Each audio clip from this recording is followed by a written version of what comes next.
The 1999 P. Roosevelt dime was made by the United States Mint.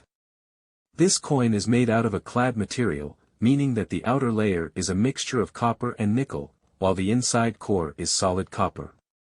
These coins, bearing a special circumstance, will be worth face value. On the obverse of the coin is text that reads, "Liberty, Indiana, God We Trust," and the date, along with the designer's JS initials.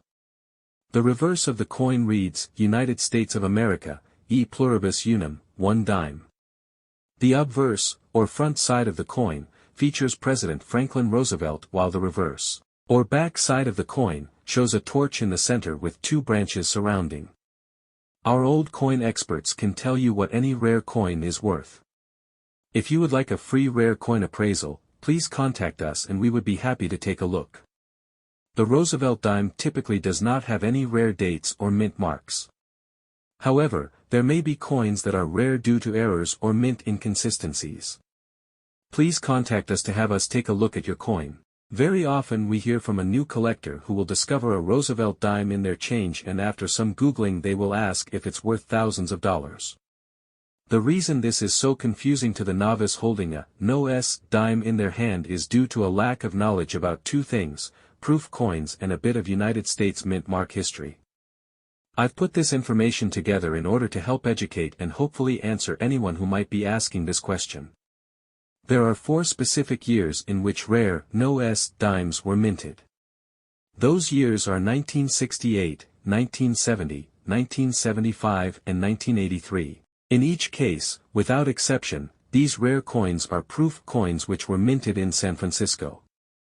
When the dies used for minting these coins were prepared, they somehow did not receive an S mint mark.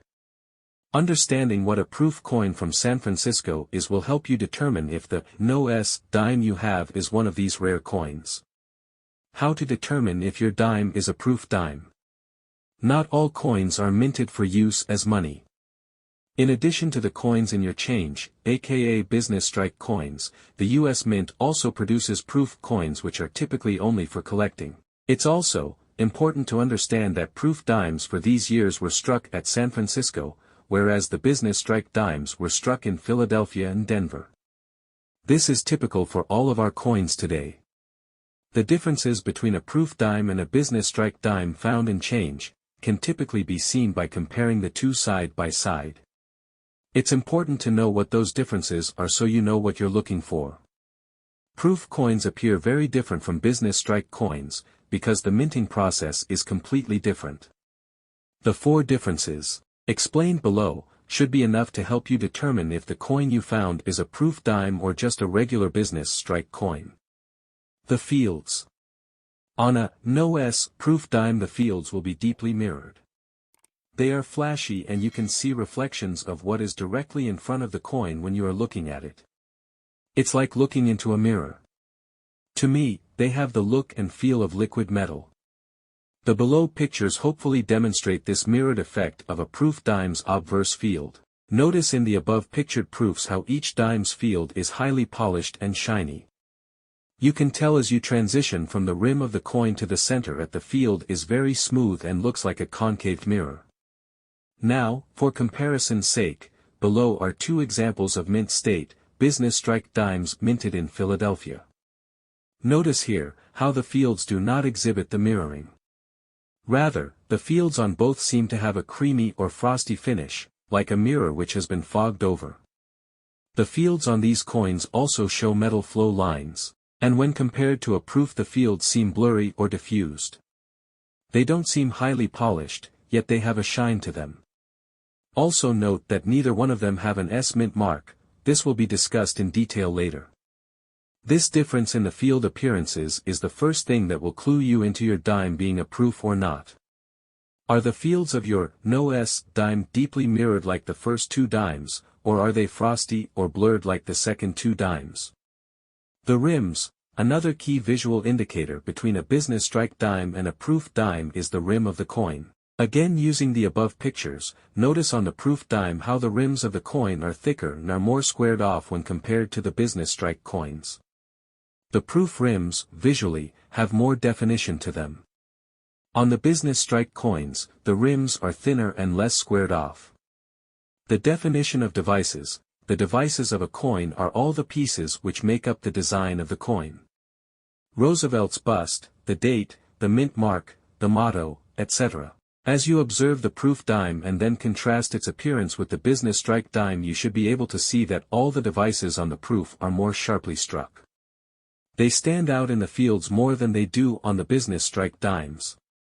While the devices are clearly seen on both coins, the proof's devices pop more. They look like they were pressed into the coin more so than the business strike dime. After reading this information, you should now be able to tell if the dime you have is a proof or a regular business strike dime. Remember, the rare, no S dimes are all proofs. Mint marks. Even after understanding the difference between a proof dime and a regular dime, the next question most have about their no S dime is why they have a dime with no mint mark formed the same year that these rare, no S dimes are found. This question comes from the fact that since 1979 the Philadelphia Mint has put a P mint mark on all coins minted there, except for the Lincoln cent. So most newcomers to coin collecting are used to seeing their change with either a P, D, and in some case an S mint mark.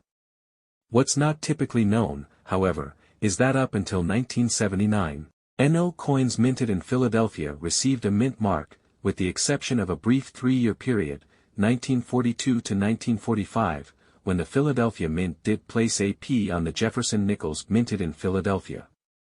This was discontinued, however, in 1945 after World War II.